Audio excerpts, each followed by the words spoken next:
Welcome back to The Toast, and happy Tuesday. That feels like a Monday, but it also feels like a Friday because we are fucking celebrating, bitch. We are motherfucking celebrating. We're back, celebrating. Bitch. There's so much to celebrate. I know you guys probably think that we're sad because Swirly Summer is over and we're no longer together, which those things are true. But what's also true is that we can hold space for two things. And the other thing that's true is that it's Gargy Pargy fall. Okay, I'm so glad you brought that up because, yes, I'm devastated Swirly Summer is over. Like, waking up on my own accord this morning, like not hearing kids banging downstairs, like it was devastating. Yeah. I slept amazing, but it was devastating. Yeah, and it's upsetting. I don't want to minimize that feeling. Like, I miss you so much. I miss your family so much. You guys, what's also crazy is Claudia and I parted ways on Sunday morning because, you know, Claudia wakes up and is out the door, like can't let the grass grow under her feet for 1 second. No. And I have not spoken to you since for a myriad of reasons. Obviously, it's just been extremely busy. Then I flew home, and then yesterday just unpacking. Like, we haven't even caught up, so we also just need to catch up, like, as sisters on the podcast today. I hope you guys don't mind. I hope you guys don't mind. But what I was saying is, like, you would think, like, I would be sad, right? Like, I would seriously be crying. You know, all the seasons really do have merits, except for, like, maybe, like, the dead of winter. Like, beginning of the year is really dreadful, but the way I got back to the city, and like me and Ben, we're having such a renaissance with New York City, with the weather, with our apartment. Like, it's really an exciting time. It's September 1st in my mind. I know it's like technically the 3rd. Yeah. It's September 1st. I'm so excited for what is to come. I feel this positivity sort of radiating. I don't know. It's a fabulous time. And New York is in its best version of itself. It is. Because it's about to be Fashion Week. So, like, everyone's coming to town. It's about to be, like, popping off. No, it's, like, a good time to be in New York, you know? Yeah. Do you have big Fashion Week plans? Well, you know, I'm kind of closing a couple of haute couture shows. I'm actually super, super busy this week, so don't come looking for me. Oh, okay. Is this week Fashion Week? I think it starts in, like, 1 or 2 days. And it's not really a week, more of, like, a lifestyle. A lifestyle. You know, I prefer Orlando Fashion Week, and that's just a little bit about me. For sure. I actually like the parade down Disney, Orlando Fashion Week. Huge. Fashion forward. So Swirly Summer came to a quick and abrupt end. It did feel abrupt because we were never going to be ready to say goodbye. We would never have enough of each other. But I love that we're both like focusing on the positives of GPF, Gargy Pargy Fall, because there are so many. Like, fall is objectively our favorite season as a swirly society. Jackie, while I was gone, my freezer broke. So, like, everything that was in my freezer had to be thrown out. So I went to the kosher grocer to, like, stock up on all my meat because, you know, I love to have meat in my freezer. And it's like ground chicken, ground beef, ground turkey season. Like, we're making chili. I brought all the trappings for chili just to have, you know, just in case, like, inspiration strikes. We have football. Football starts, I think, like this week or something. We have autumnal energy. We have cultivated vibes. Like, it is out. Like, we become the best version of ourselves. I feel like this is when people's, like, seasonal depression starts to begin. Like, no, I was depressed all summer. Like, now I can begin. I feel like we made the most of summer considering, like, we're not summer creatures. You would have never known that because we were so excited for summer. And I feel like in the spring we were even saying, like, it's crazy how excited we are for summer considering, like, we're not about summer. And I just think that's us just being, like, positive, optimistic swirlies. That is true. We're POS. We are pieces of shit. But I would be remiss if I didn't at least admit part of my hatred for summer in the past really is, as an overweight person, like, summer is not for you. First of all, like, good luck finding something to wear. Good luck, like, seriously not soiling yourself in said outfit because it's so fucking hot. So the lower in weight I have gotten, the more I've enjoyed summer. There's definitely a correlation between the two. Speaking of, like, did you clock in yet? I clocked in. What are you at? Oh, no. What'd you think I weigh meant? myself? Weighed yourself. I thought you meant, did you clock into, like, your diet? I'm like, yes, I clocked in yesterday morning. We're dialed yesterday, I made fresh, healthy food. I went to a workout class. Like, I am so back. No, I did not weigh myself. That's really crazy. No, I'm dialed in on my fitness journey as well, but I did clock in. How much did you gain? It was what I thought. It was 5 pounds. Oh, my God. God willing, Blian Hara, I only gained 5 pounds. Can you just weigh yourself just so that you know that, like, because you should know how, like, even if you put in 2 good weeks, like, you should know, I lost 3 pounds. Like, that's good to know. I need to have, like, 3 good days before I weigh myself. I did 1 good day and my hair was a little wet. I blew dried. I'm like, get on the scale, bitch. No, like, seriously, it's none of my business how much I weigh. At this current moment, I need to work myself up. I just needed to know, like, for my records, you know? Yeah, for like the record. where I was at, what damage I'm capable of doing in 2 months, when I feel like in those 2 months, I wasn't the worst I've ever been. Because when we go on vacation, like for 2 weeks, we are balls to the walls for 2 weeks because it's only 2 weeks, whatever. You can't do that for 2 months. So I wasn't the worst, but I was towards the end, like. No, I was and really also bad. those 5 pounds happened in the second month. They did not happen in the first month. What do you think is the most amount of weight like a person my height and size like could gain in 2 months? If you were eating like, if it was a competition, how much could you possibly gain? No, not a competition, but like, what do you think? Like 7, 8? Because Ben gained 15. Right. I think if Ben gained 15 and I gained 5, like I think you're closer to me. I think you're like a 5 to 6. You seem to think that you ate like way more than you. No. You look back and think like you were worse than I feel like we were. I don't feel like we were horrible. I don't think we did the same. Like that's what you're saying. Yeah. That's what you're saying. I don't know. I think net we did the same. Here's the thing. I don't even want to think or talk about this anymore. Okay. Like, it's so upsetting. Like, I was on such a good journey. I'm back, okay? I have a good 24 hours under my belt. I feel good. I feel strong. I went to a workout class yesterday, and I don't mean to brag because there's really nothing more uninteresting than hearing about somebody's, like, fitness journey. But I do need to brag a little bit because I went to Barry's boot camp, which I think is, like, universally regarded as the hardest workout class in the city, Is it?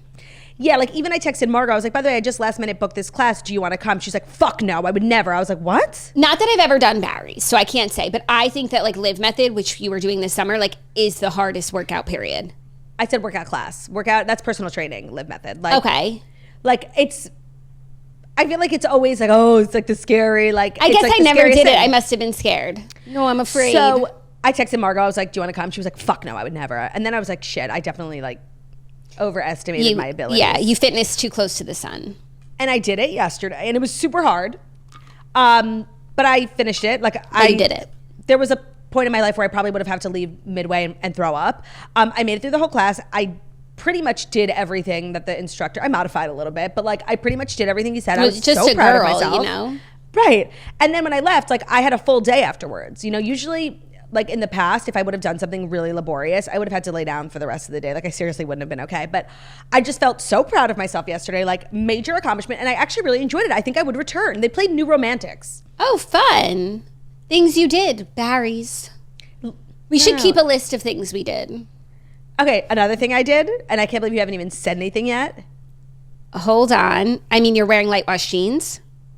I am wearing light wash jeans, but that's not what I was referring to. Okay.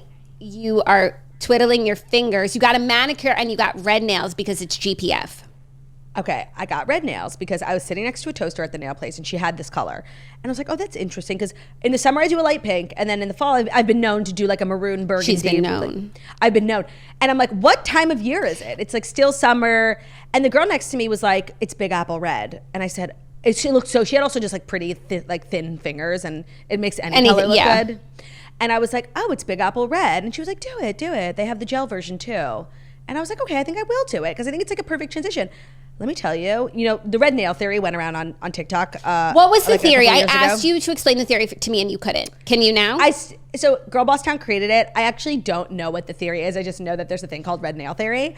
And I feel like I'm living proof that the red nail theory is real. Look at me. What are you saying about yourself? I don't know. I think the red nail theory has something to do with dating. I still can't surmise, like, do you like it? Love. Okay, cool. But, like, this is so not me. I actually feel like Tyra Banks in Life Size. Look at my firecracker red nails. Yeah, I actually feel like your fall color, you've probably forgot, it's like that granny mauve. And that's a beautiful color. That's not my fall color. Last year I changed my fall color. I don't do mauve anymore. I do burgundy. I love mauve. Keep up, Jackie. Keep up. I look forward to a manicure, but it's not on the short list of things I need to do this week. I know. You know what I need to do? What? Something I haven't done since I've moved here, that like I have a pile of clothes waiting to be done. The dry cleaners? The tailor. Ugh, I just can't with the tailor. I need, like, we did so much great shopping this summer, and I got at least like 1 or 2 things that have to be tailored in order for me to wear them. And like, I have sought out a good tailor, and now I can bring all the other things that were on hold to be tailored. And I'm going to get my things tailored. Well, maybe you shouldn't have moved because I get my things tailored at home. No, with I know. alteration specialists. They need to open up a Florida location because seriously, yeah. Or if anybody, once you get a seamstress in your living room, like you can never go to a tailor. I'm like literally having to like find time in the day to drive to the tailors, but it's raining today, so maybe not today. If anybody knows like of an at-home tailor in the South Florida area, like feel free to send it my way as long as like they're good because like I like these items and I don't want to ruin them. No, that's definitely like a chore. No, that's on the list of chores. On the list of negatives of moving to the suburbs, the Taylor. 100%. Like it used to, even if I didn't even have someone come to my house, it used to be down the street from me. I would just go to the Taylor on my way to work. Like it was nothing. You take it for granted when you're in a big city. Don't. And like, God forbid I just learn how to sew. If I could hem my own pants, like it would be so over for you bitches. Like for me, my main reason for going to a tailor is everything is too long on me. We're so short. All the pants I buy really need to be hemmed. If I could just. Why don't you like learn, get it, like go to a class, like get a sewing machine. Kristen Hughes, check it up. 1000%. Like my mother-in-law knows how to sew, like actually like a hem. I can sew like if I tear You actually can. Like, I can't do that.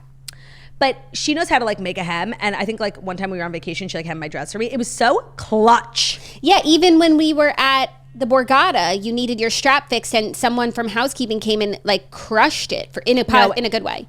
I'm going to take a sewing class. That is on my list of things to do before the end of the year. Like, I love that. We're unstoppable, Turdy. You can do anything you set your mind to. I mean, red nails. She's got a degree in sewing. Like, watch out. It's Gargy Pargy fall, okay? It's Gargy Pargy fall, which is just the most Gargy Pargy season. We have a great episode. One other thing. Oh, great. I wasn't ready. No. Have you listened to Sabrina Carpenter's album? Of course. Of course, because I'm an original fan. You know that. Like, I know you wouldn't expect I'm listening to the new Gen Z music. It's not about me doing that. It's about me listening to my girl. It is so amazing.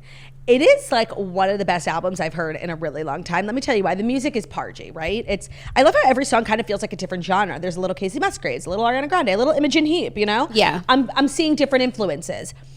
The lyrics like actually make me cackle. Like she's actually funny. You know, what's that song that starts, don't smile because it happened, cry because it's over. Like that is fucking funny. Like she's being funny. I'm like giggling to myself. The bops are bopping. I'm like shaking my ass. I'm crying. It is so good. I'm such a swirly for Sabrina. I don't know what the Carpentators call themselves. Like what's the name? I think it should be Swirlies for Sabrina. I just, this morning was looking, she's going to play Madison Square Garden in like 1 or 2 weeks. I actually think you might be here. Oh, we should go. Have plans. Oh, do you think she'll play Skin? I don't know, but she better play this. You gotta keep on twiddling them thumbs, skiddly-dee-da-da. Yeah, I would go to that. I'm still in the phase of the album where I can't distinguish one song from another because I'm just like listening on loop while I like clean my room and stuff. But I think now that I'm like back in the Tesla and I can like drive and see songs that I'm listening to, I'll become more familiar with the body of work. Early faves for Turdy, Juno, Sharpest Tool. Can't say. I'm abstaining from the question. I don't want to speak too soon. It's too important. Abstinence is key. And you know, not for Sabrina though. Brie Vandekam's daughter is the president of the Abstinence Club. I didn't know that. Have you been watching Desperate Housewives since we split? Of course, like we're supposed to be. I've watched like 10 episodes. I've probably way ahead of you now. I've watched 2. Oh.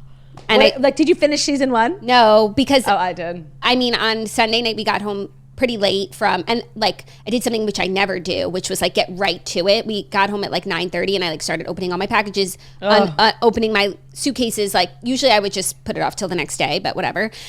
And then I've just been in a whirlwind of unpacking, getting the house ready ever since. But last night we treated ourselves to 2 episodes. Let me say this about, I wouldn't spoil anything because there's so much, even though I recently rewatched it, like there's so much you don't remember. There's such good drama.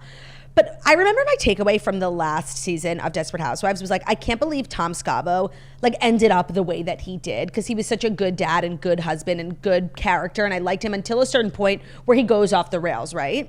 Now I'm watching it with fresh eyes. Like they could never make me fucking like Tom Scavo from day one. Yeah, we just weren't paying attention. He is the worst. No, you weren't paying attention. And like even the littlest things that he does are seriously grounds for divorce. Like, and Lynette puts up with so fucking much. Yeah. Yeah. Oh my God, I hate this man. I'm cracking up. No, all the men are really trash. It's such a good rewatch show. I can't remember if we said it. I think we said it on the Patreon. So we also need to just like catch everyone up who's not a patron, but it's just a reminder that you should become one. Claudia and I did a bunch of episodes on Patreon last week where we recapped the news of last week. We did like a fast 5, Taylor Blake's birthday, Hailey Bieber's baby name. If you're looking for all that old news, we did an episode at patreon.com/Chateaus. Yes. So check that out. And that's where we also shared that we've been rewatching Desperate Housewives and it's such an amazing, joyous thing to do with your life. And we recommend you all join us. I cannot recommend enough to rewatch Desperate Housewives. So I saw my friend Abe yesterday, who I haven't seen all summer, and all summer he started watching The Real Housewives because he's like having a renaissance and he's never seen any reality TV. King. He watched every single franchise from the beginning and he was like, I don't know what to do with my life now. I'm like, you have to watch Desperate Housewives because not enough people know about or talk about like the Real Housewives to Desperate Housewives pipeline, how really one wouldn't exist without, Real Housewives would not exist without Desperate Housewives. Like it's loosely, very loosely, like inspiration for the idea. It was like, oh, you guys like this show? Let's give you the reality version. Same with the OC and Laguna Beach. Right. Not enough people know that. It is seriously the best show. It has everything. It's gender neutral. Everyone I know of all different genders likes it. Our husbands are loving it. My husband has God. never seen it in full and he like can't believe it. When Ben watched it in full for the first time like a couple of years ago, oh my God, he was obsessed. Yeah. So I think that's just like a fun fall activity. Yeah. Until football comes back. And even when football comes back, it's just a nice thing to have on like in the background. Well, right now it's very plot driven, but I feel like once you know the plot, like it's just a nice comfort show, even though it's like extremely spooky.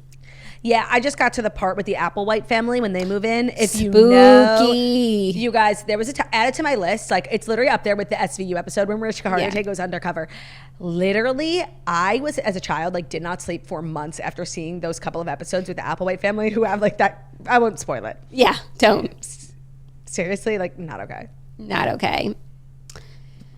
So now I feel caught up. I like, guess if I'm being honest. that is all between you and I, betwixt us. Oh, I also wanted to make mention because this weekend was actually incredibly sad and hard because terrible news came out of Israel of 6 hostages who were being held hostage in Gaza since October 7th, who were executed mere hours before the IDF was set to rescue them. One of them was the American-Israeli citizen Hirsch Goldberg Polin. Another one was Eden Yerushalmi, whose sisters we met this summer and we talked about on the show. And then 4 other innocent civilians who were stolen from Israel on October 7th. It's seriously like rocked the Jewish world. It's been devastating. The funerals happened this weekend. Hirsch's mother spoke at his funeral yesterday, and if you haven't seen the videos of her speech, you should watch them.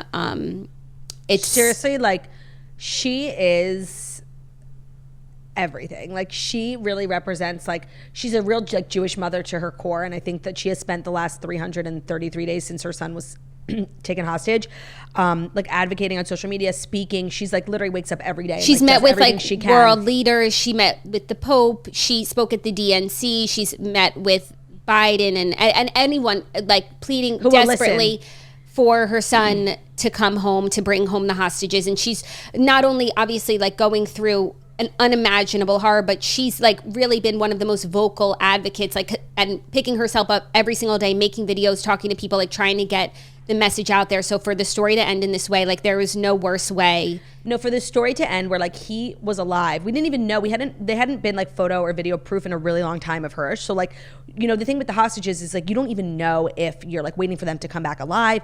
And so the fact that he had been alive. That he survived 330 days of pure torment and abuse. For 2 days before, for him to have been executed. It's the worst way this whole saga could have ended. And you're right, like it really shook the Jewish community. Like these last couple of days, like seriously, I've thought of nothing but.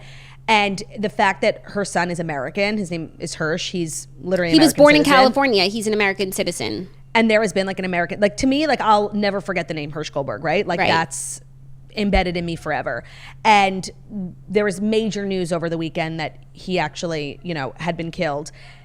And I don't know, I feel like we know about it and everyone I know is like talking about it, but it's not like a major news story. And it's like American, like when I think about, remember how like, and the situations are totally different, but I'm just talking about like public perception. Like I had never heard of Brittany Griner before she had been taken captive. But like when there was an American being held captive in Russia, which was totally different scenario, it was like the name on everybody's lips, Brittany Griner. Right. Like we talked about it. I don't know anyone who's talking, who isn't like Jewish, who isn't talking about or who isn't like a staunch ally, but there are so few. There are still 7 American citizens that are believed to be alive that are being held hostage. There's really like no way much that is being done for them. And I'm sure you could say like there's things you don't know. I don't think there's much more that we don't know. We've seen like this administration put so much pressure on the Israelis when they're doing everything that they can to make a deal to get the hostages. I don't know what more they could do. Like ceasefire and hostage deal. It's not happening from the other side, and that's where the pressure needs to be. And it's so upsetting to know that like these are American citizens, and yeah, they're not getting that attention. CNN said that Hirsch died. Hirsch did not die. Yeah, that's what happens when you're held hostage for 10 months and then somebody puts a gun to your head. Right. That's how you die. They recovered the bodies. The bodies had bullet holes. They were executed. They were shot point blank. That's not just someone died. Right. No, it's fucking disgraceful. I'm so done with everyone, like for real. Just a really hard couple of days in the Jewish community. I think that a lot of us, like, you see yourself in someone like Hirsch. Like, we went to school with people like Hirsch. He's just like so, to us, like a typical, has dual citizenship. Like, it's not, it's just, it hits very close to home. And he was at a music festival, just celebrating life with his friends. He loved to travel. You can't like look at his mother without your heart being like completely broken. She's really so tough and so brave, and she's done such amazing work. And like seriously, like she'll never get it, but like she deserves a fucking Pulitzer. Like she Time Person of the Year, but it would never be. But she is the Person of the Year. Yeah, but I just like I mean, if you saw the videos, like literally thousands of people showing up at the funeral and just like lifting their family up, and I hope that I don't even know. It's also worth knowing, because people might have not put this together, but their bodies were found in tunnels in Rafah. So I remember a few months ago we were trying to explain like why Israel... All eyes on Rafah, why the IDF needed to go into Rafah, how Hamas is operating out of Rafah. So like hostages are being held there, and that's why they went there. If they just returned the hostages, like they wouldn't be in Rafah. No, and 40 million people shared that AI generated post on Instagram, hashtag all eyes on Rafah. Like, look what Israel's doing. Yeah, look what where are the 40 million people now? Look, that's why we were there. Do you want to follow up or no? No, are your eyes still on Rafah? Like, then your heart is broken. Mine are. Right. So really just a terrible end of that saga, and it's still ongoing. There's over 100 people still being held hostage in Israel. Yeah. Some of them are American, some of them Israeli, some of them are Russian. Like, they're people from all different walks of life. Some of them are Muslim, some of them are Jewish, some of them are Christian. Like, it's so wide ranging, and like the lack of care is really devastating. Yeah, it's just like it keeps hurting, because it's of course the tragedy, but then the lack of care and the lies, and even worse, the people who support it. Like, I can't even wrap my brain around that. No, just terrible. Yeah. So we would be remiss if we did not mention that, because that's really what's been on our minds and in our hearts. Yeah. And all the other activity, is just noise, distraction. Well, we do have a great show, and what we always do, we're going to pick back up. We're going to pick back up Gargy, Pargy, Fall in full effect. And I think without further ado, it is time for the Fast 5 stories that you need to know. And the Fast 5 stories that you need to know are brought to you by Cetaphil. We all know and love Cetaphil for their iconic staples like their moisturizers, their facial cleansers, but we're here to tell you about Cetaphil's new gentle exfoliating line. So get softer, smoother, and more even-looking toned skin after just one use with the new gentle exfoliating line from Cetaphil. Our swirly summer has come to an end, and after all the time we spent in the Hamptons, in the sun, the pool, getting ready for Jizno, our skin needs a little extra help for Gargy, Pargy, Fall. And that's why we're so excited that Cetaphil's new gentle exfoliating line is finally available at Target and online. So formulated with a unique triple acid blend that promotes surface skin cell renewal, these gentle chemical exfoliators help remove dead skin cells and refine skin's texture while hydrating the skin at the same time. Cetaphil is dermatologist recommended for sensitive skin, and it has solutions for almost every skin type. Get softer, smoother, more even-looking skin with Cetaphil's new exfoliating cleanser, lotion, and cream. You can also head to Cetaphil.com for their skincare guides, skin concerns, and their recommended skincare routines. Shop the new Cetaphil Gentle Exfoliating line in the face and body aisle at your local Target store or online at Cetaphil.com. Today's episode is also brought to you by Seed. It doesn't take much to change the balance of your day-to-day life, and the same goes for the sensitive vaginal microbiome. 9 out of 10 women have an unstable vaginal microbiome, and that's why Seed created the VSO1 Vaginal Symbiotic to restore a healthy vaginal microbiome and sustain regulated pH levels.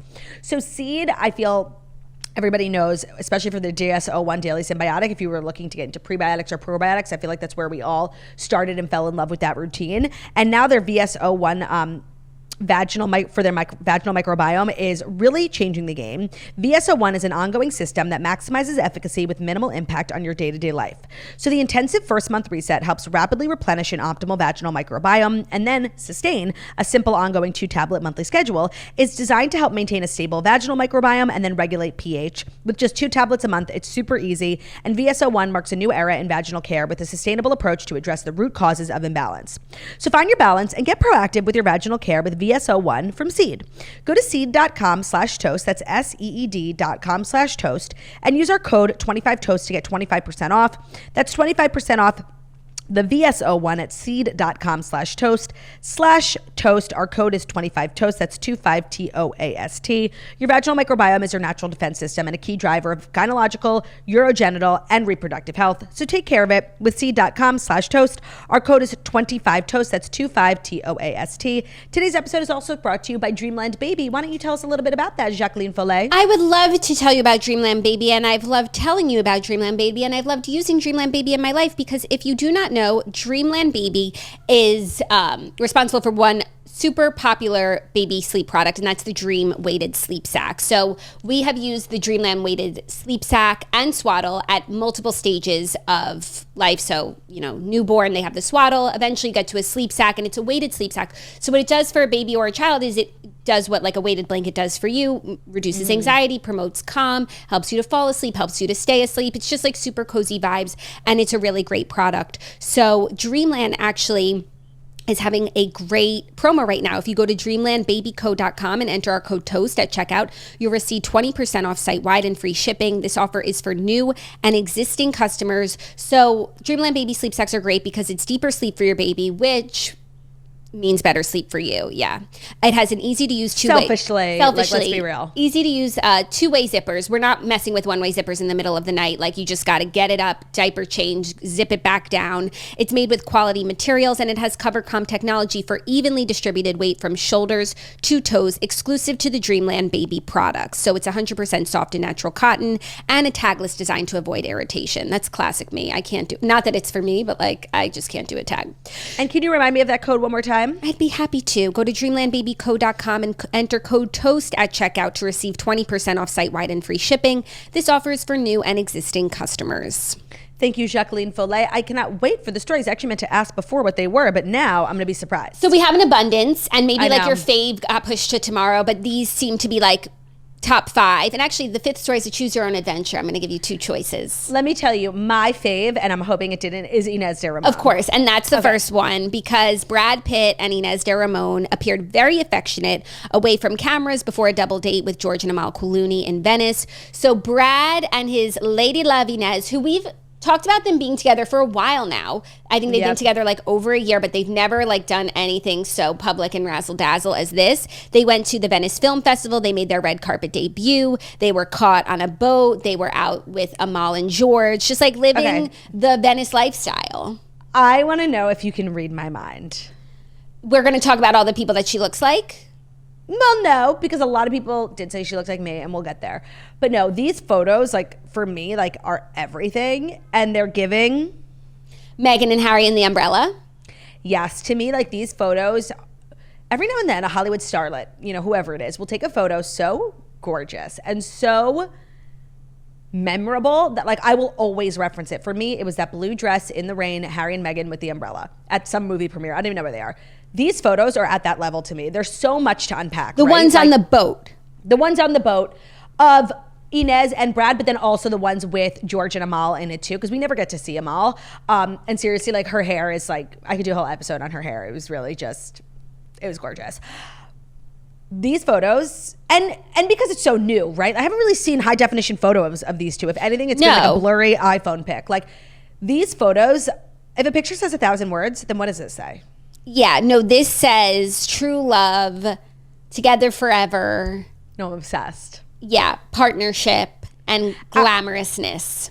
Now, of course, there's like a significant age difference, but she is like a woman. She's a woman, right? She's not a girl. She's in her 30s, correct? I think maybe even her late 30s. Yeah, I think so, but I'll double check.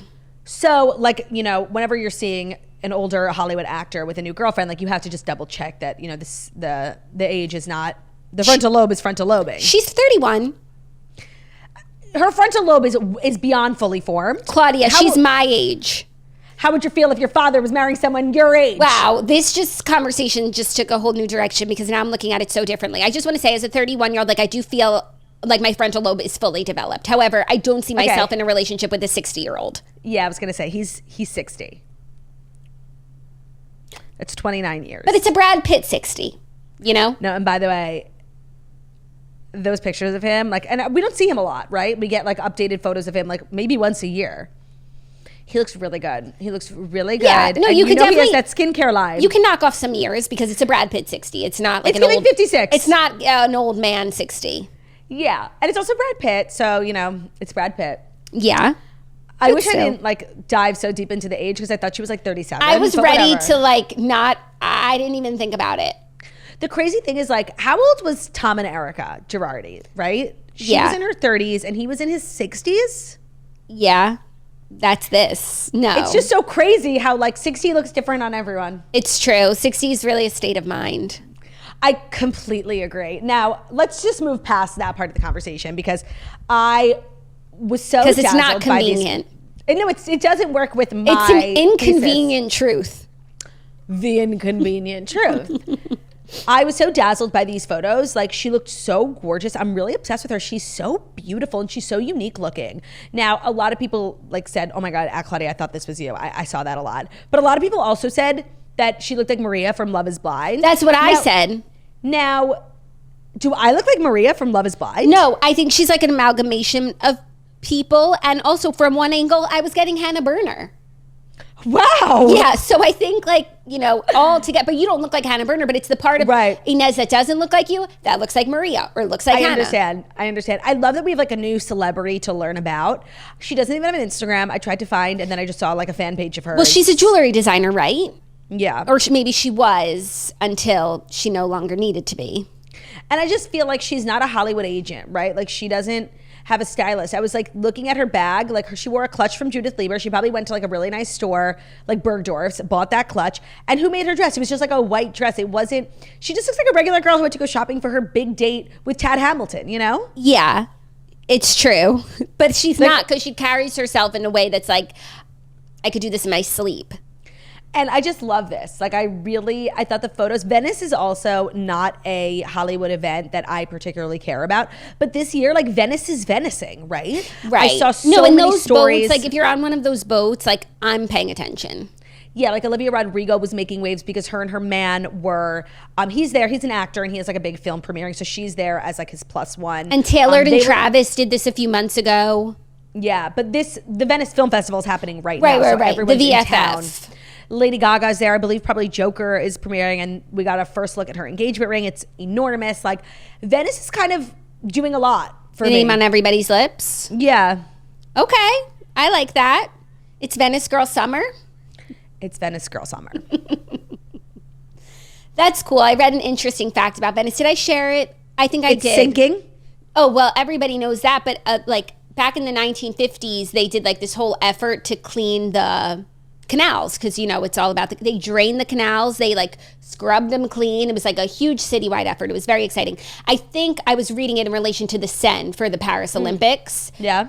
So like go Venice because things they did clean the canals. Got it. I didn't know if there was like a wind up to that story, but it's good to know like it can be done. New York City, perhaps the subways. It can be done, yes. Because I was thinking, like, when I was coming back to the city, I was like, you know what I haven't missed is, like, the New York City filth, the mice, the rats. And I know it's not feasible, but, like, could there just be one day where, like, everybody has to stay inside? Like, for 24 hours, you cannot leave your house. And New York City just, like, releases, like, they fumigate. I don't know what you could do. Like, just release the most toxic poison into the subways, into the streets, like get all the rats killed, clean up the carcasses, and we all come back 24 hours later to a rat-free city. Now I know like feasibly like you can't, right? You can't. Like, even in COVID. Yeah, I was going to say like, and they did it for a long time, not even one day. But even like what do they call those, what was the word? Essential workers? Thank you. Like they had to go, you know, what if about a medical emergency? Like I get it. But I don't feel like there's a concerted enough of an effort to eliminate the rat problem in New York. Like I know they talked about giving rats birth control. Like there have been ideas. There's a rat czar. It's a job where like literally you get hired, like you're a government employee and your job is to like work on the rats. Figure it out. Yeah. And I mean, they didn't do that. No. Things they didn't do. Like they need to fix birth control, though. That's a good one. The birth control. Like at least try. What about do cats? Something. What if they release cats to eat the rats? What about cats? Would you be happier to see cats? Yeah, that's actually what they did in I Israel. guess like when they cats are a bigger creature that you don't want to see. You know? Yeah, but they're not like disease carrying. But when vermin. they start and they won't be domesticated, they'll just be roaming the streets. Like they'll get the disease, and then they're just these bigger vessels of disease. Yeah, I don't if you've like ever been to Israel and you're like just walking around, you see cats everywhere. It's because at one point there was like a mouse problem, and they hired someone to fix it. Yeah, and that person released a bunch of cats. The cats ate the mice, and now they have a cat problem, which I think people would prefer. But what do rats fear? You know, fear itself. You know, fear itself. Like everyone has prey, right? So right. Like what's above the food chain for rats? Let them loose. Let them loose. Like I would seriously rather live in a city filled with tigers. Like I would. I really would. Well, the Venice Film Festival is off. It's popping off. Oh, meanwhile, Angelina. She was there too because she has a new movie. She's playing Maria Callas in a new movie, and she got one of those Venice Film Festival 10-minute standing ovations. No, the other thing they do there is stand and clap. Okay, well, let's talk about standing and clapping because I don't know how many Venice Film Festival movies I've seen, but I do know that I recently saw The Whale. We saw The Whale, you guys. We didn't even tell you. We saw The Whale. We watched it as a family. Brendan Fraser got a 14-minute standing ovation from that one. Now, that's not to say Brendan Fraser didn't do a good job. I actually think from an acting perspective, I think he did what skilled. He could with the role. I just have a question for Darren Aronofsky or whoever it is. Literally why? That wasn't based on a true story. Guys, I don't know if it was a story that needed to be told. We were not okay. No, I wasn't fucking okay. And I had put off watching it because so many people were like, it will wreck you. It's, a movie's really sad. I don't want to watch a sad movie. I'm a happy person. I some people say I'm a light, that's what people say, myself included. I didn't have that. I didn't cry once. I was seriously I was horrified. Disturbed. I was also confused. This isn't based on a true story. Why did he need to make this movie over the course of 10 years? Why is this a story Darren needed to tell? I need to watch an interview with Darren because I didn't understand. No, it was a lot. And we saw the things we saw, The Whale. I have no comment on that movie. Actually, no comment. Yeah, I have nothing to say. And that's rare for me. I always leave fired up. She is truly speechless. For better or for worse, I had no words. None.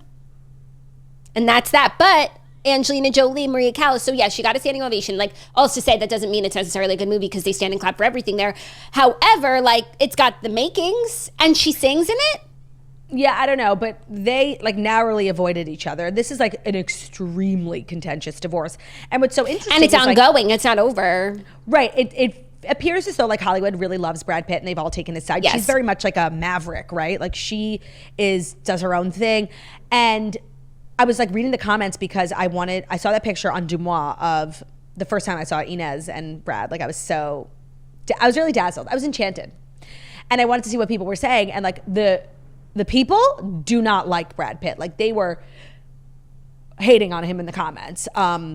That's so interesting. I don't know where to land on it because on the one hand, everyone that they work with and that they know in Hollywood has taken his side, makes you think he's the good guy. But they're also Hollywood bunch of perverts. I don't know that I trust their judgment either. And so then the people are going against the commenters are not with. But I rarely feel there'd be a comment section that's full of, I was going to say people bashing a woman, but no, there would be. I don't know. Well, mostly what they were referencing the airplane choking of Maddox, right? Is that the airplane incident? I don't know. There was the airplane incident, and then there's also a choking reference. I don't know enough about the divorce to take a side. All I saw was a beautiful photo, and for once in my life, I'm just not going to look that deep. I just want to enjoy something without knowing. I'm staying out of it. That's my new. That's my fuck out of it. That's my new motto. I have no comment on The Whale, and I'm staying out of this divorce that has legit nothing to do with me. No, and it's why do we always have to be so ethical, you know? No. Like, can I just enjoy a beautiful photo? Like, why do I always have to be partisan? Like, why can't I just say, like, this does not include me? I have nothing to do with this. Why can't I just say this? Like, I hope they work it out. Yeah, like, let bygones be bygones for me. Yeah. I don't know these people. I don't need these people. I don't know what happened. I can't say. No, and it's like, I have a lot going on in my life too. Like, right. It's just exhausting. So yeah, IDK is the official verdict. So TBD. Are you ready for our next story? Yeah. Some more contentious marriage drama. Nikki Garcia, formerly known as Nikki Bella. Uh-huh. Have you not seen this? No. Is asking for privacy after Artem's arrest on suspicion of domestic violence. You're fucking I can't believe you lying to haven't me. seen this. On Thursday, Artem was arrested on charges. To be honest, I feel like if I saw it, I wouldn't know who Nikki Garcia is. Like, I know they needed to change their names legally because they don't own Bella. That was like a WWE. Like, they're the Bella twins. Yeah, I guess if you saw it, but you need a visual aid to know that it was Nikki Bella. No, if I saw Nikki Garcia, I'd be like, oh, that's like from a reality show I don't watch. Like, I didn't know who that was. Well, he was arrested on charges of corporal injury to spouse, presumably Nikki Garcia, formerly Bella. Although this has not been confirmed, in a statement to People on Friday, her rep asked that the former WWE star's privacy be respected. She said this is a private matter, and Nikki asked for privacy for her and her family at this time. He was arrested and booked in Napa Valley on the morning of August 29th, just 2 days after the pair celebrated their 2-year wedding anniversary. He was later released on $25,000 bail. So she has asked for privacy. She did like some hot dog eating contest event. She's not speaking on the matter. Then also he had made a 911 call a week before this, accusing her of throwing shoes at him. So there has been like domestic issues in their relationship probably for a while, but this week especially. Well, I don't know, like, this is devastating for anyone, but also, like, we've been on this journey with her, right? Like, after John, and we really thought that, like, John was the great love of her life, but then she ended up in this, like, amazing situation where she got married. It must be, like, so amazing if you're shirking John, who seemed to, like, finally come around at the end. Like, it was actually too little too late, but... You know, she always wanted a baby when we were watching the show, like, and that was a really big point of contention between her and John. And, like, she gave up the love of her life for the potential of having children, and then she got pregnant, and it was like really a fairy tale ending. And I think a story a lot of women could have related to, like this deep desire to have kids and like your clock running out. And she was always talking about it really openly. And I think we all thought like this was, you know, we didn't need to check in on them. Like it was all good. Yeah. No, this was seriously upsetting. The shoe throwing incident is also confusing because he had called requesting medical attention and then, you know, said no medical attention needed. So he sounds manipulative as fucking hell. Yeah. Yeah. Well, it sounds like a bad situation. Firmly. But she's asking just for privacy. I don't even know if they're still together. Like it's very... Okay, I want to say something. We're in the middle of it. And so that's just like a crazy situation. And I agree with you, like not expected, though it never is. Okay, I stand with Nikki. I like now that I'm thinking about it, like you know what Artem gives? No, I'm actually not going to say it, but I could see him being like, because everyone loves him, right? Like, oh my God, Artem Dancing with the Stars. Like, it's always those fucking guys. Like, I could see him being like really mean. Like, I actually now, I never thought about it, but now I can see it. And you know what? People come into your life for a reason or a season. Like she had children, which is like her biggest. She has one child with him. But that was her biggest dream, right? To be a mom. I feel like her and John should get back together now. And like seriously, she needs John. Yeah, I think so too. I loved them, like seriously. I understood and I supported why she left. And there were actually times like on the show, like he was kind of mean. Like yeah, no, and I would never not mean but cold. I would never like stand in the way of her happy ending, and I was never like against her and Artem, but like I stayed there, you know? Yeah. They kind of left me there. By the way, John stayed there too. Like John never got in a relationship. What are you talking about? He's in a serious relationship with a normie who looks like Nikki because he stayed there. Yeah. Oh, so he's just waiting. We always talk about her, you know, every time that part. Yeah. I think they're still together, which isn't good for, you know, the John and Nikki stands. Well. Wait, I think he got married. Yeah. Fuck. He got married. And that was also like, didn't he say he would never get married? And then he did. No, the marriage thing, like I actually think him and Nikki at one point like talked about marriage. I don't think marriage was a thing for him. I just knew he did not want to be a father. Yeah, he is married. Fuck. Yeah. Okay. Listen, people get divorced. Yeah. Well, I feel like this is an ongoing situation, and there will be updates in one way or another, whatever it is. It's really crazy that John Cena is like one of the most famous people on the planet, and like nobody knows who his wife is. That's kind of like sick. I know Shay. Yeah, but you're like a loser. Like, I mean, normal people. You know what I mean? It's also very similar to Dwayne The Rock Johnson. Like, yeah, well, because they're like movie stars. Their wives don't like need to be on their Instagram 24/7. No, and their wives aren't fellow celebrities. Now, I happen to know Dwayne The Rock Johnson's wife, but I know her as his wife. Well, because you're a loser. Yeah. Yeah, exactly. Like, this is what I do for a living. Yeah. Do you know what I mean? I mean, like, if you go up to Joe Schmo and you do like Billy on the Street and you say, "Is John Cena married?" The person would be like, "I don't fucking know." Yeah.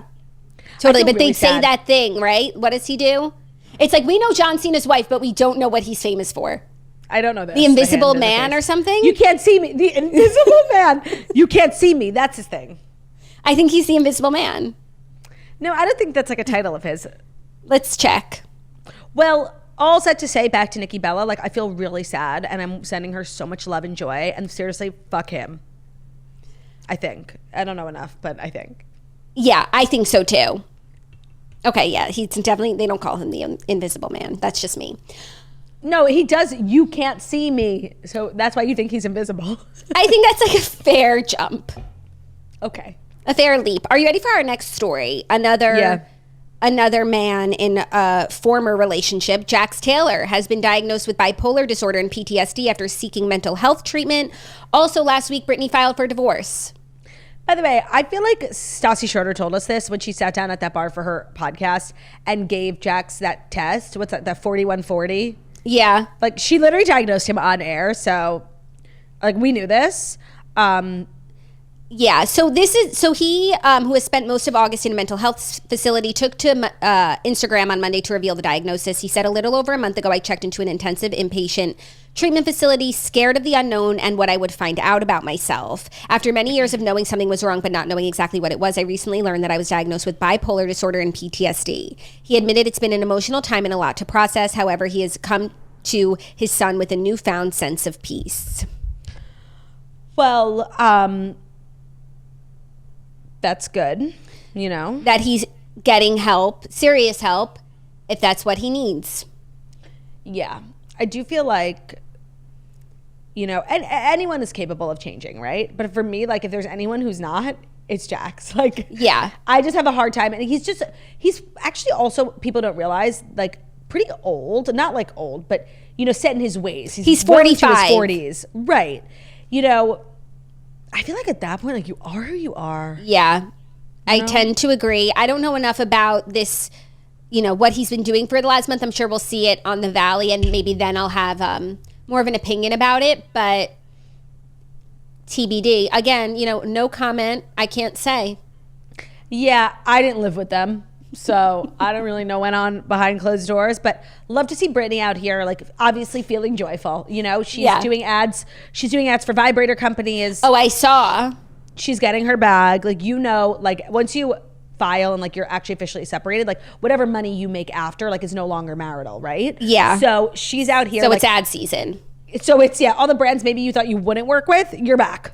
Yeah, and they started filming Valley season 2. So of course, like, they've got a season now, which is, you know, not a reason to do anything, but it's good for the show, and they're show people, and they get that, you know. They're showmen. Yeah, they are literally, like, Jax Taylor is the P.T. Barnum of his generation, a showman. Yeah. So TBD on that. He will ruin his own life for the show. He's literally P.T. Barnum. Yeah. So who was Britney? Because she's Michelle Williams. No, but she also, like, plays the game, like, you know. Yeah. But maybe not for the sake of her own personal life. So yeah, maybe she's Michelle Williams. Yeah, I think she'd rather like live in peace, you know, but she dabbles, but would rather have peace. And who is like the bearded lady in this? Like, could I say even? Tom Sandoval. Oh, okay, I like that. Yeah, right. Not that I even had a name. I didn't want to go there. I also don't watch The Valley, so which show are we referring to? I'm referring to, like, Vanderpump Universe. Yeah, Vanderpump Universe, that's fair. And I guess, like, Lisa is Philip Carlisle. Right? Because she, like, went into business. Yeah, it's not totally apples to apples. It's not, but it's pretty close. Yeah, well, life's a show. The whole world's a stage. Yeah, and this is the greatest show. This is the greatest show. That movie, I know it got like all the credit, most of the credit that it deserved, and most of it came from us. But we had a renaissance with it. Like last week, we were listening to the soundtrack. It's like so fucking fantastic. I can't believe that like that they like. I feel like so often like movies are bad. Like just like The Whale, it's like what's everyone clapping for? Like what did we just see? Like The Greatest Showman was that. Right. Oh, you like The Whale? Have you ever seen The Greatest Showman? No, I agree, and I know like it broke records. It won awards. It wasn't enough. It's underrated. It's seriously underrated. And I also feel like for some reason, and it happened to me too, where it's like, okay, we had like 3 years of like Greatest Showman listening all the time. And then it just went away. Like it should be in our everyday lives. What is your favorite song from the soundtrack? Like The Greatest Show is obviously so good, but like seriously from now on, Don't Sleep On. A Million Dreams. I mean, that's my wedding song. And then when we were listening to the soundtrack, like so much of my wedding was Greatest Showman coded. Like our wedding song was A Million Dreams, like our first dance. I walked down the aisle to a Hebrew version of Never Enough. And when we came out to the party as a couple for the first time, we came out to The Greatest Show. And the way I stand by those choices. I completely agree. It's, in the words of Edna from Hairspray, another perfect film, it's timeless to me. Yeah. So, like, watch Greatest Showman if you haven't. Yeah, or if you haven't, Desperate Housewives. Or if you haven't in a while. I actually have not seen the movie in a while. I've listened to the music all the time, but I do need to have like a Saturday night movie night. Yeah. With the film. I feel like I'm part of the problem where like we dropped off on Greatest Showman and like, let's pick it back up. Well, you know, we didn't actually ever make it a story, but big news in the Greatest Showman universe a couple of weeks ago was they announced it's coming to Broadway. Yes. I think it's perfect for Broadway. I will definitely be seeing it. I will be seeing it. You should come to town. Front row opening night, I'll be there. You stumble through the days, got your head held low, your sky's a shade of gray. You see it in your face. And even for me on the album, Tightrope was always a skip, but I have come around on Tightrope. What is Tightrope? Do you mean Rewrite the Stars? No, that's still a skip. Tightrope is when Michelle Williams is like singing and crying. Oh, doing laundry? Yeah. It's really beautiful. Like still not my favorite, but like I enjoy it now. Maybe that's just like growing up is realizing Tightrope wasn't so bad. No, growing up is realizing they never made a better movie. They tried. They'll continue to try. And I would like to see like a lesser version of Greatest Showman because it would still be good, if not amazing, better than 1000%. The Whale. But yeah, I just feel like we need a quarterly resurgence. What was the story? Jax Taylor is right. Okay. Showman. I didn't know if we ever got into the third story. I like forgot. He's a showman. Yes. I hope that just to put a bow on it. Like I hope that he's getting real and true help. Me too. I hope he actually changes because like that is really hard to live with and to co-parent with. So like for Britney's sake, like I seriously hope like he's actually taking this seriously, not just doing it for a plot line. Yeah, and it's just sad like now that she's filed, like it is too late, and this could have been perhaps avoided if measures were taken sooner in earnest. In earnest. Are you ready for our fourth story? If it's our fourth story, that's brought to you by State Farm, perchance. Perchance it is. Well, thank you to State Farm for sponsoring today's episode of The Toast. You know we love to act like good neighbors here at The Toast. And we know our toasters can agree that nothing feels better than a personal win. Like when you get your final piece of furniture delivered to your apartment and your home really feels complete. Or, you know, you hit a personal best in a workout, you make it through a Barry's boot camp class. Whatever it is, like maybe you're a toaster who managed to stop for a nice coffee on the way to work and still made it to work on time. And your jeans, maybe they finally fit today. Whatever you define as a personal win. Who is there cheering right beside you? Jax and I always. But who's really cheering there right beside you always? State Farm. With State Farm and the State Farm Personal Price Plan, you can create an affordable price just for you when you bundle home and auto. So celebrate by breaking out the confetti and those happy dance moves and talk to a State Farm agent today to learn how you can bundle and save with the new Personal Price Plan. I love that State Farm is making insurance personal because like what's more personal than insurance? Like everybody has different needs. Everybody lives different places. Jackie and I mean, we're so similar, right? We have such different needs. I'm a renter. She's an owner. She drives electric. I don't even have a car. Actually, that's not true. I do have a car now. Talk to a State Farm agent today to learn how you can bundle and save with the Personal Price Plan. Like a good neighbor, State Farm is there. Prices are based on rating plans that vary by state. Coverage options are selected by the customer. Availability, amount of discounts, and savings and eligibility do vary by state. So make sure to sing it like Jax and Claude, right? Like a good neighbor, State Farm is there. Like a good neighbor, State Farm is there. Flat. So flat. Character. It had character. Today's episode is also brought to you by Hero Bread, truly a staple of Gargy Pargy Fall. I'm not gonna lie, it wasn't a staple of Swirly Summer, and that's why we are where we are. I love Hero Bread. Hero Bread is a brand I had never heard of until they started doing ads on the Toast They Sent product and changed my life, okay? Just because it's, the end of Swirly Summer, that doesn't mean you have to cut out all the carb-heavy foods that you love. Hero Bread has reinvented the bread and bun game, and they make summer great. So fluffy, delicious, flavorful, and texture with no net carbs, 0 grams of sugar, and fewer calories. Plus, they've got protein and fiber, and now you can try their sweet, melt-in-your-mouth Hawaiian rolls for guilt-free summer sliders. Yum. So they make bread. They make rolls. They make buns for burgers. But they also make, in my opinion, their best product, their tortillas. Because I love a wrap. You do. Last night I had fajitas for dinner. A taco, burrito. That's a tostada in you. It's a tostada in me. I love also a chicken Caesar wrap. And true. Seriously, the Hero wraps, I bring them to restaurants and I'm like, can you make, if you go to Just Salad, they make their wraps with Hero Bread wraps. But if you aren't going, I bring my own. I love Hero Bread. I have so many of their products, mostly the the tortillas in my freezer. So keep your carbs out of this summer without compromising flavor with Hero Bread. Get 10% off your first order at hero.co and use code TOAST at checkout. That's code TOAST at hero.co, HERO.co. This is a code of ours that I use the most, by far the one that I use the most. Today's episode is also brought to you by BetterHelp. Thank you, BetterHelp, for sponsoring today's episode. Kids are always learning and growing, but as adults, sometimes we lose that curiosity. So what's something you'd like to learn? Gardening, a new language, maybe how to finally beat your best friend at bowling. Well, whatever it is, therapy can help you connect with a sense of wonder. Go back to your roots, very back to school energy, perfect for this Gargy Pargy Fall time of year.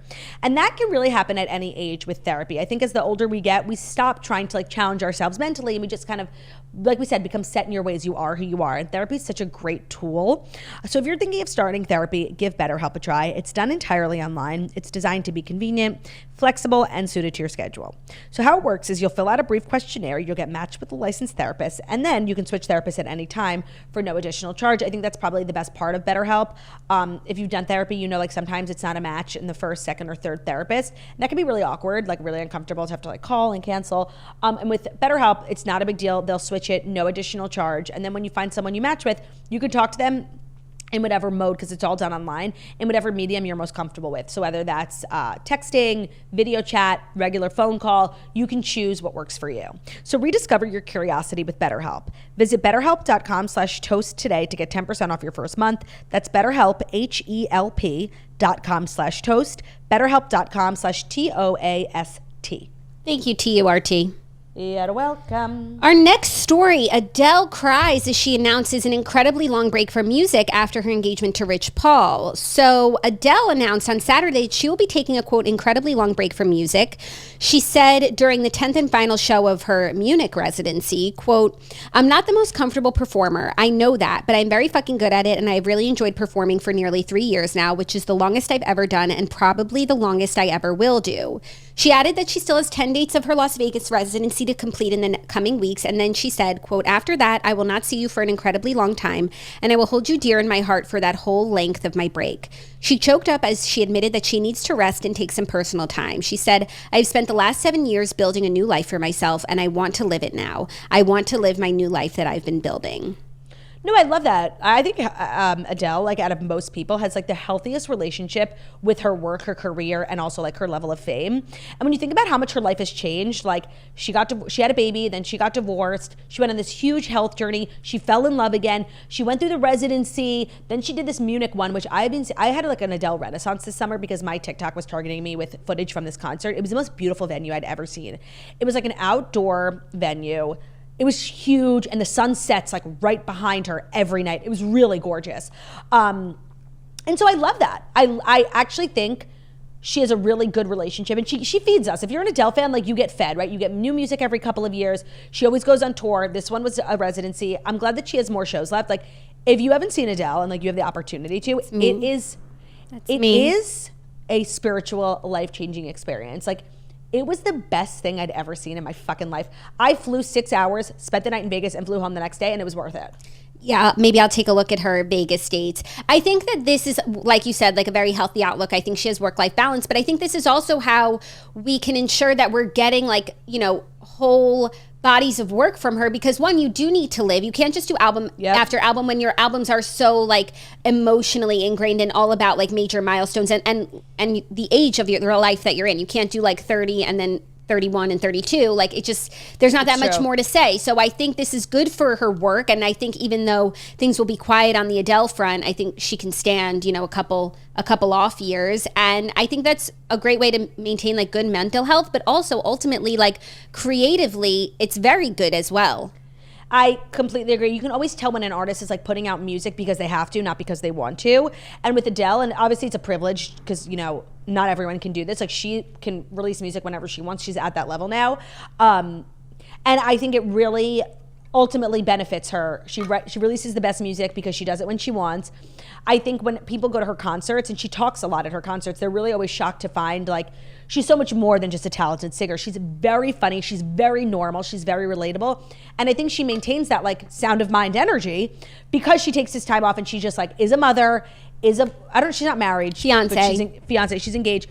And I think that it really is healthy. Yeah, I agree.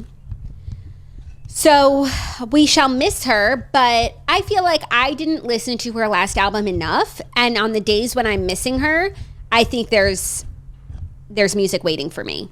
Me too, by the way. And she has a huge catalog of music. Yeah. So like there is music to be listened to. Yes, I agree. Now for our fifth and final story, I thought I'd do a choose your own adventure. Oh, I love this. There's one story that like I would have talked about, but I could see you not being into it. So we have Taylor Swift drawing up plans for the Kansas City Chiefs. Okay. Or Maren Morris dating a reality star. Maren Morris dating a reality star, because I saw this too, and it's really bizarre. This falls into one of my favorite tropes, which is legit celebrities dating reality stars. So Maren Morris It's giving Tyler Cameron and Gigi Hadid. It's giving Nick Viall and January Jones. It's giving Sarah Hyland and Wells Adams. And it's also worth noting that it's always the woman who is of fame, and it's always the man that's of reality TV fame, and I don't know why. I need to pause. My microphone fell off my thing. Oh, no. Well, I'll give you the deets while you're doing that. Sounds good? Well, I don't know if it makes noise, but yeah, go. Okay. Well, Maren Morris is dating Perfect Match star Justin Assada after Ryan Hurd divorce. So the singer, Maren Morris, is 34, and she's newly dating Netflix reality star Justin Assada, a source told People on Monday. Confirmation of the coupling comes a few days after he, who competed on Surviving Paradise before starring on Perfect Match Season 2, posted a photo to his Instagram story from an apparent date with Morris, who finalized her divorce from Ryan Hurd in January. In the picture, she could be seen sitting casually across from him at an upscale restaurant, slouched in a booth, and the caption is "Scary Movies plus Sushi, scared emoji face at Maren Morris." I mean, I don't know this person. I don't watch this show, but like, this is so crazy.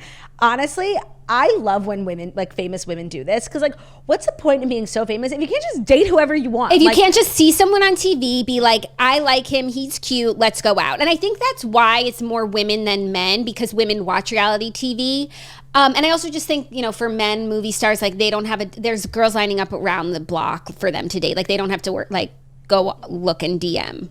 No, 1,000%. I can see, like, if I was like single and like super famous and I'm watching a show, I'm like, that guy's hot. Like, what's stopping me? Like, I can literally have whatever I want. Like, yeah. Obsessed. I love when women do this. I don't know this man, so I don't know if like I would have called him up. Like, I don't know if he's attractive to me.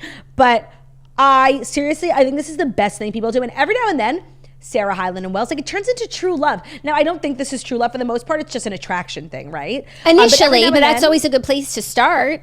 Every now and then you end up with a marriage. But I also think when you see someone on reality TV, it's not the full picture of them, but you get a sense of their personality. So she might have been attracted to his looks, but also everyone on reality TV is attractive. Plus she might have liked how he talked and how his personality was. So maybe they've got potential. 1,000%. I would seriously, I know he'll never, because I think like he looks back on that time fondly, and I think he actually dates a lot of famous people and doesn't talk about it. But like, if seriously Tyler Cameron could do a 3-hour podcast with me and I ask him every question I have about that time, like more specifically flying for the funeral of her grandmother, like when he dated Gigi Hadid, to me that's one of the most interesting not spoken about things on the planet. Like I need more of that. Yeah, and I think he also dated Stassi Baby. Did he? I think they were like I think maybe a night out or something. They had a little something. I mean, wouldn't you, if you're Stassi Baby, like wouldn't you? No, I mean, when Gigi did that, like, that was the most relatable thing. Everyone was in love with Tyler Cameron. He's on TV, like, being so handsome, so respectful, P-Jam feminist king. Like, who? And you're the biggest supermodel in the world. What if you just called Tyler up? Right. I get it. So I think that's what happened here with Maren. A lot of times I've been wanting to watch this Perfect Match season 2 because a couple of my faves are on it, like Harry Jowsey and Jess.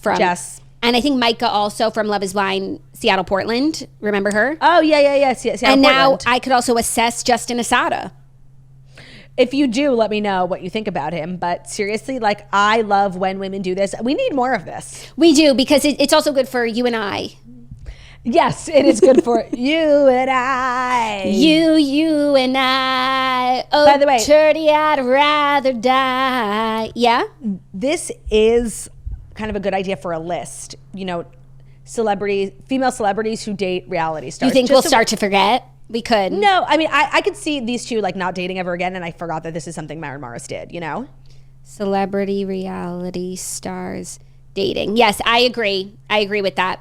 So, Tyler C and Gigi, of course. I'll never forget that. Yeah. I would say they're the blueprint, but I think it's really Nick Viall and January Jones were first.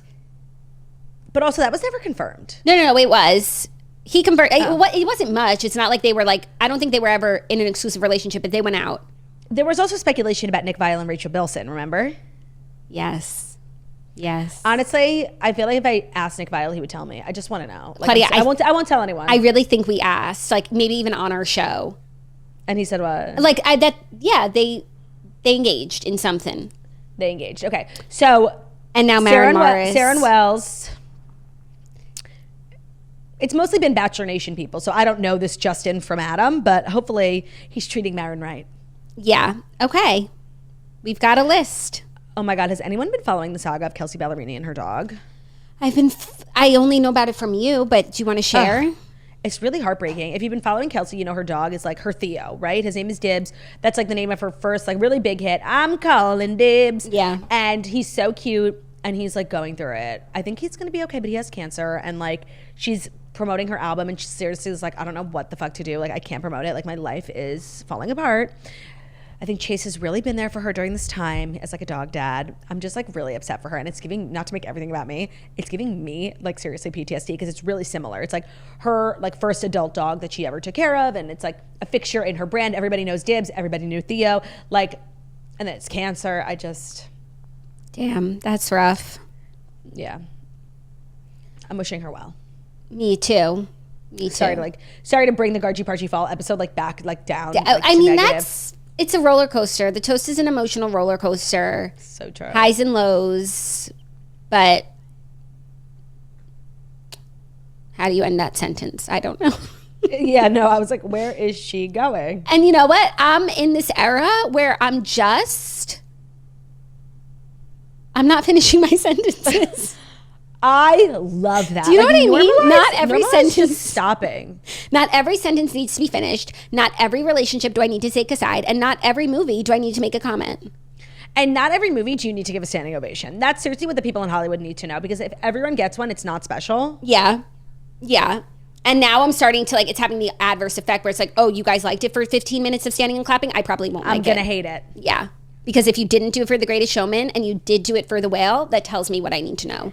But if you didn't do it after the episode of The Toast, like I want to challenge you all who are listening. Once you finish this episode, stand up, get up. First of all, it's always good to get your blood flowing. Yeah. Stand up and clap, okay? And then tag us in a video of you clapping after today's episode. Like that's what should this was amazing. Yeah. Or use this audio, clapping. I feel like you guys, as a parent, you do so much clapping. Don't you find? God, as an auntie, and my Oura ring was really getting in my way this summer with clapping. Because I feel like the first thing kids, babies do is they clap and it's like, oh, he's clapping. And when we first started Twirly Summer, Charlie was clapping. That was his thing, right? And so we clapped a lot. We did. We clapped a lot this summer. We made it clap. We clapped them cheeks too. You guys, that's our episode. Thank you so much. Hope you have a great first day of Gargy Pargy Fall. Even though fall technically doesn't start for 17 days, it starts today. It's the wind up. If you set the table properly right now, you'll be ready for fall when it starts in 17 days. Thank you so much for listening to the Toast and Atlanta Morning Show, where we deliver the fast 5 stories you need to know every Monday through Friday on YouTube. So if you're watching us on YouTube, please feel free to subscribe and give this video a thumbs up. We're also available as a podcast anywhere podcasts can be found. So that's Spotify, Stitcher, Public Radio, wherever Guest Box, all the places where visit podcasts, find us, just leave a 5-star review about how beautiful, stunning, and wickedly talented we are. Love ya. Bye.